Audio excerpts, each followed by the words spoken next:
Hey, my name's Andrew, and in this review, I'm talking about the OSEE Lilmon5. This is a 5.5-inch 4K touch 1000 nit monitor. It is definitely a great monitor, and by the end of this review, you're gonna know everything you need to about it. Now, quick disclaimer, OSEE did send me this product, but it's not a sponsored video. I get to say whatever I want to about it. With that in mind, quick thank you to OSEE, and let's dive into the review. First, I want to answer the question, why would you even want a field monitor? Have you ever been out shooting any kind of project, you get home, load the footage into your computer, only to find that it wasn't properly framed or the exposure was way off. It was either overexposed or underexposed, or maybe the focus, you thought something was in focus, but it really wasn't. And one of those three things kind of ruined your footage. Well, with a field monitor, you can guarantee that you're making sure that things are in focus, that things are framed properly, and that things are properly exposed. If you're gonna be getting into filmmaking more and more, a field monitor is kind of a must-have. Maybe you don't need convinced, maybe you already know, yeah, I'm gonna get a field monitor, but then the question is, why go with the OSEE Lilmon5? So let's jump into some of the features that make this specific monitor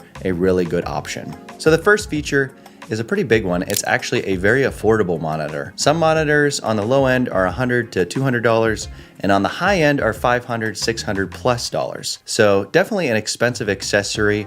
And this monitor is coming in at $189. So it's definitely on the more affordable side. I know $189 does sound like a lot of money to some people, but when you take in the fact that there are other monitors for double, triple the price, this one becomes a much more reasonable option.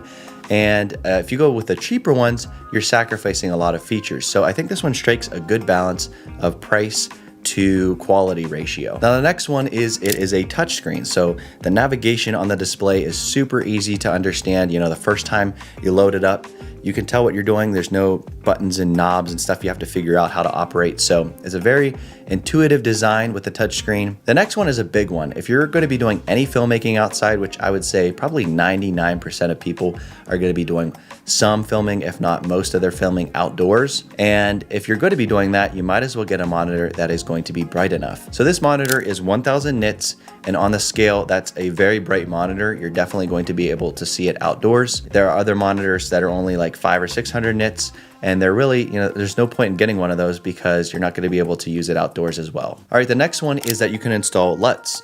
Right now I'm not shooting anything in log, but eventually I will probably upgrade to a camera that has that capabilities. And when I do, I will be able to load my LUTs into this monitor via an SD card.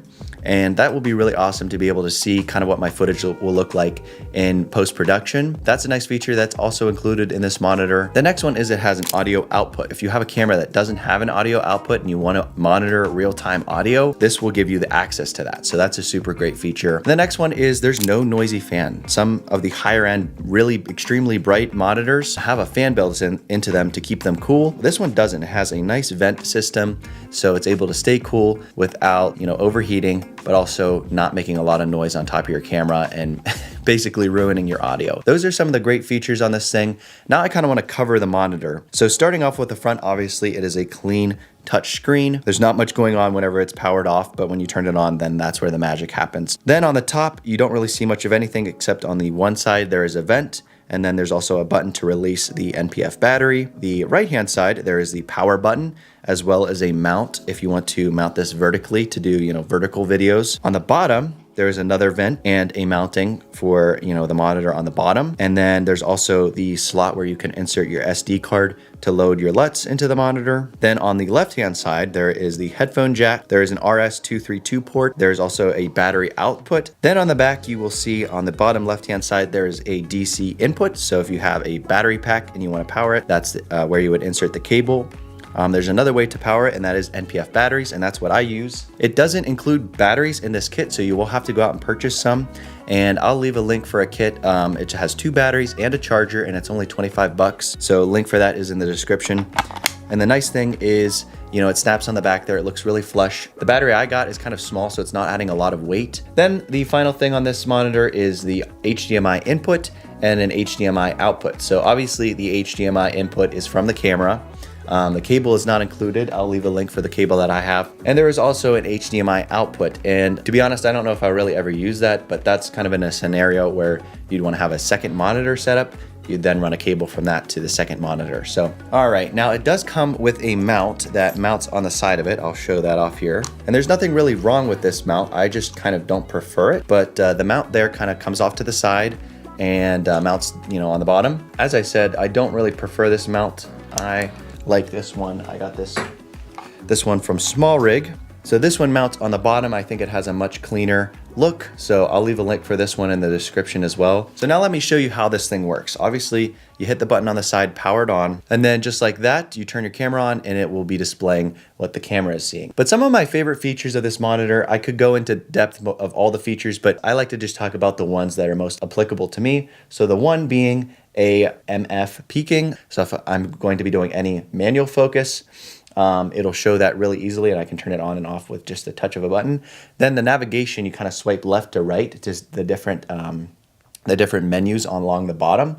And I could go across all of these, but honestly, you could look them up on your own if you want to know all the features. This one, I'm not sure this mode, the name of it, but this one's actually really useful, and it's going to show you different colors, what's overexposed. So like the yellow and red is going to be overexposed. The blue is going to be underexposed. And the green is kind of like what's properly exposed. There's also going to be a lot of like graphs, so you can make sure things, you know, are framed properly.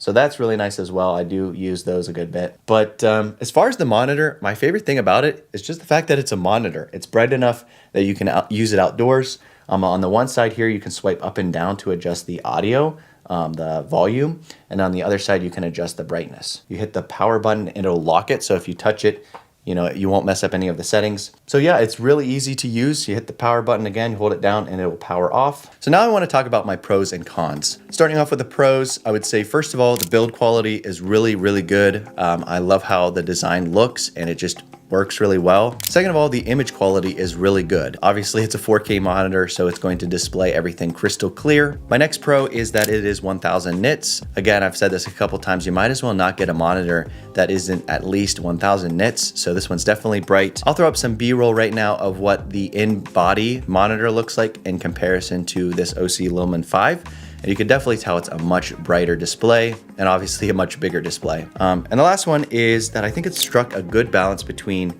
it's not a tiny monitor, but it's also not big, bulky, and heavy. So I feel like the size, the layout, everything about it just feels really well built. Now, my only two cons aren't really cons. I mean, the first one is that the battery's not included and the cable's not included. When I first got it, I was like, oh, I guess I can't use it. I better order some cables and a battery. So just keep that in mind when you get it. The batteries and cable aren't included. The other one is that I wish there was some way that the camera and the monitor could communicate that you could tap on the screen for focus. I've had to just use the focus button on the back of my camera, but it would be nice also if there was some kind of ability to touch the screen for focus. But that is it for this review. If it was helpful, drop a like. And if you have any comments or questions at all, leave them in the comment section below and I'll get right back to you. If you want to see other budget gear reviews, consider subscribing. And if you do, I'll see you in the next video.